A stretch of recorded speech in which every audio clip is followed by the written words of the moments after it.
दोस्तों, अगर आपने बीपीएड और एमपीएड का कोर्स कर रखा है और आप गवर्नमेंट ऑफ महाराष्ट्र के अंतर्गत गवर्नमेंट की स्कूलों में गवर्नमेंट फिजिकल टीचर बनने की सोच रहे हैं तो ये वीडियो आपके लिए है। अगर आप 6वीं से 12वीं तक की कक्षाओं को पढ़ाना चाहते हैं और गवर्नमेंट की सैलरी पाना चाहते हैं तो दोस्तों इस वीडियो के साथ अंत तक बने रहे। सबसे पहले दोस्तों मैं यहाँ पे एक बात क्लियर करना चाहता हूँ, अगर आप बीपीएड कोर्स किए हैं तो आप 6वीं से 10वीं तक की कक्षाओं को पढ़ा सकते हैं, और आपने अगर एमपीएड किए हैं तो आप 6वीं से 12वीं तक अर्थात 11वीं और 12वीं को भी आप पढ़ा सकते हैं। हम सभी को पता है दोस्तों, महाराष्ट्र स्टेट में गवर्नमेंट स्कूलों में गवर्नमेंट टीचर की जॉब पाने के लिए डोनेशन देना पड़ता है। लेकिन दोस्तों ये बात बहुत पुरानी हो चुकी है। अभी महाराष्ट्र स्टेट में गवर्नमेंट स्कूलों में गवर्नमेंट टीचर की जॉब अगर पाना है तो किसी भी प्रकार के डोनेशन देने की जरूरत नहीं है।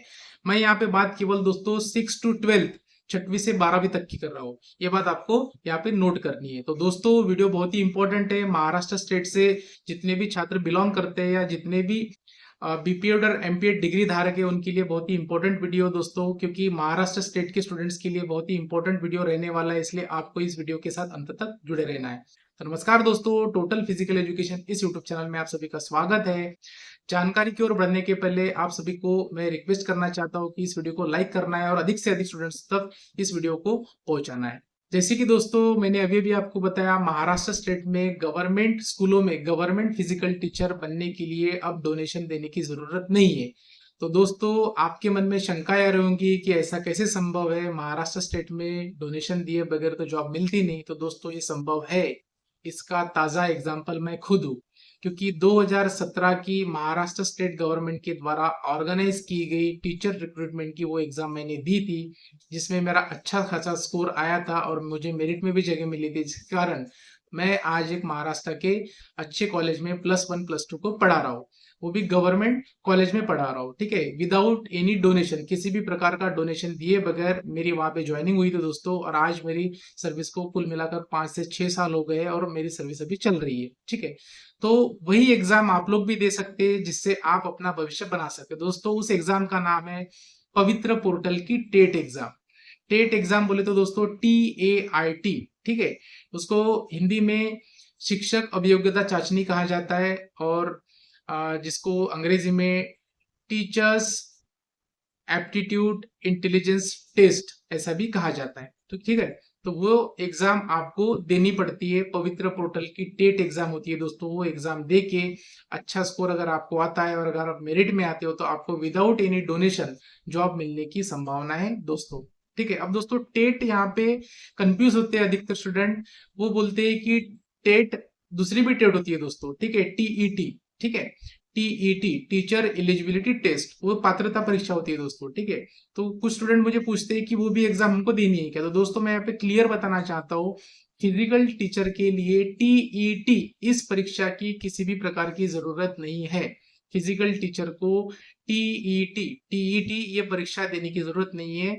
फिजिकल टीचर को TAIT, ठीक है, ये टेस्ट देना जरूरी है। क्योंकि टीईटी टेस्ट दोस्तों ये डीएड और बीएड इन डिग्री धारक के लिए होती है, ये डिग्री डिप्लोमा धारक के लिए होती है। एमपीएड और बीपीएड के लिए टीईटी परीक्षा नहीं होती, उनके लिए TAIT ये परीक्षा होती है। तो दोस्तों शिक्षक अभियोग्यता चाचनी को आपको देना है।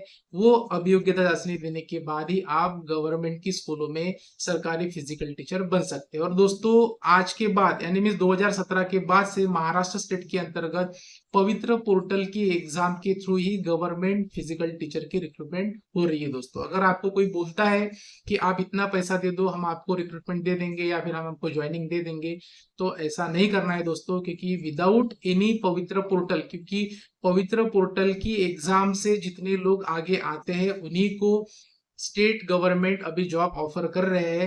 बैकडोर बैकडोर बोले तो पवित्र पोर्टल की एग्जाम दिए बगैर अगर कहीं पे ज्वाइनिंग मिल रही तो फेक ज्वाइनिंग है दोस्तों। ये आपको ये स्कैम से भी आपको बचना है। ठीक है, अब दोस्तों पवित्र पोर्टल की टेट एग्जाम देने के बाद आपको 2 प्रकार की स्कूलें वहां पे सिलेक्शन के लिए अवेलेबल रहने वाली है। वो 2 प्रकार की स्कूलें कौन सी, 1:10 रेशियो वाली और 1:1 रेशियो वाली। ठीक है, अब ये 1:10 क्या होता है, 1:1 क्या होता है, इसका पूरा इंफॉर्मेशन मैं आपको भी देता हूँ। ठीक है, तो 1:1 का मतलब होता है दोस्तों, मेरिट में आने के बाद 1:1 में अगर आपका सिलेक्शन होता है तो 1:1 का मतलब होता है कि एक पोस्ट के लिए एक कैंडिडेट। ठीक है, ध्यान में है आपको, एक पोस्ट के लिए एक कैंडिडेट, उसका डायरेक्ट उस कैंडिडेट का डायरेक्ट वापस सिलेक्शन दिया जाता है, उसको डॉक्यूमेंट वेरिफिकेशन करके उसको डायरेक्ट सिलेक्शन दिया जाता है, अपॉइंटमेंट ऑर्डर दी जाती है। लेकिन 1:10 में क्या होता है दोस्तों, एक पोस्ट के लिए 10 कैंडिडेट को वहां पे बुलाया जाता है, जो भी कॉलेज है, जो भी स्कूल है, वहां पे इंटरव्यू के लिए बुलाया जाता है, अर्थात वहां पे इंटरव्यू रहता है। ठीक है, एक पोस्ट के लिए 10 कैंडिडेट्स वहां पे जाते हैं और 10 कैंडिडेट्स में जो बेटर रहेगा उसको सिलेक्ट करते हैं। अब जाहिर सी बात है दोस्तों, 1:1 में तो आपको पैसा देने की जरूरत नहीं है, आपको डायरेक्ट सिलेक्शन मिल रहा है। ठीक है, लेकिन 1:10 में क्या हो रहा है, आपको वहां पे थोड़ा डाउटफुल काम आ रहा है। डाउटफुल का मतलब क्या होता है, एक पोस्ट के लिए 10 लोग आ रहे हैं, 10 में से किसी एक को लेना है, तो वहां पे थोड़ा बहुत आर्थिक व्यवहार, वहां पे डोनेशन वोनेशन थोड़ा बहुत चलेगा वहां पे, लेकिन जितना पहले चलता था उसके मनस्पत या उसके कंपैरिजन में बहुत कम हो गया है दोस्तों यहाँ पे। इसलिए मैंने आपको पहले ही बोला है कि महाराष्ट्र स्टेट में सरकारी स्कूलों में लगने के लिए अभी आपको डोनेशन देने की जरूरत नहीं है। लेकिन ये डोनेशन देने की जरूरत नहीं है, कहाँ पे क्राइटेरिया लागू होता है, ये 1:1 में लागू होता है। ठीक है, अगर आपका सिलेक्शन 1:1 में अगर होता है तो आपको किसी भी प्रकार का डोनेशन देने की जरूरत नहीं है। अगर आपका 1:10 में सिलेक्शन होता है तो वहां पे थोड़ी बहुत बार्गेनिंग चलेगी, वहां पे थोड़ा बहुत लेन देन चलने वाला है। तो इस प्रकार से दोस्तों, आप लोग महाराष्ट्र स्टेट के अंतर्गत अगर गवर्नमेंट स्कूलों में अगर आप लोग लगना चाहते हैं तो आपको ये एग्जाम देना बहुत ही ज्यादा जरूरी है दोस्तों। आपके पास कितना भी पैसा हो, आप कितना भी पैसा देने के लिए रेडी हो, लेकिन आप लोग ये एग्जाम अगर नहीं दिए हैं, इस मेरिट में नहीं आए हैं, तो आपका सिलेक्शन नहीं होता। पवित्र पोर्टल का नियम केवल एक संस्था के लिए लागू नहीं होता। वो कौन सी है? माइनॉरिटीज की संस्था। माइनॉरिटीज में क्या आता है दोस्तों, जिनको मुस्लिम के आधार पर जिन संस्थाओं को मान्यता मिली, या क्रिश्चियन या फिर बौद्ध के आधार पर, जिनको बौद्ध रिलीजन के आधार पर जिनको मान्यता मिली है, उन्हीं संस्थाओं को वो संस्थाएं माइनॉरिटी कहलाती है। और उन संस्थाओं को ये पवित्र पोर्टल का नियम लागू नहीं होता। वो अपने स्तर पर अपने हिसाब से वो कैंडिडेट को नियुक्ति दे सकते हैं।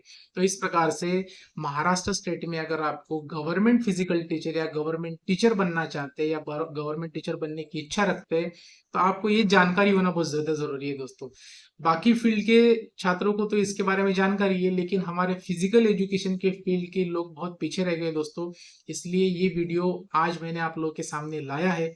अगर आप फिजिकल टीचर है, अगर आपने बीपीएड का कोर्स किए हैं, अगर आप एमपीएड का कोर्स किए हैं, तो अभी आने वाले कुछ महीने के बाद ये पवित्र पोर्टल की टेट एग्जाम आने वाली है दोस्तों। और ये पवित्र पोर्टल की टेट एग्जाम कब आने वाली है, फॉर्म किस प्रकार से फिल किया जाता है, इसका सिलेबस किस प्रकार से है, कितने नंबर का एग्जाम रहता है, किस प्रकार से पूरा पैटर्न रहता है, इससे संबंधित वीडियो में आपके साथ शेयर करने ही वाला हूँ। इसलिए आपको मेरे साथ जुड़ना है, वीडियो को लाइक करना है और इस वीडियो को ज्यादा से ज्यादा छात्रों तक पहुंचाना है दोस्तों। आपके मन में कुछ शंकाएं हैं, आप अपने शंकाएं इस वीडियो के कमेंट बॉक्स में मुझे पूछ सकते हैं। उम्मीद करता हूँ वीडियो आपको अच्छा लगा होगा। मिलते हैं अगले वीडियो में नई जानकारी के साथ, तब तक के लिए जय हिंद।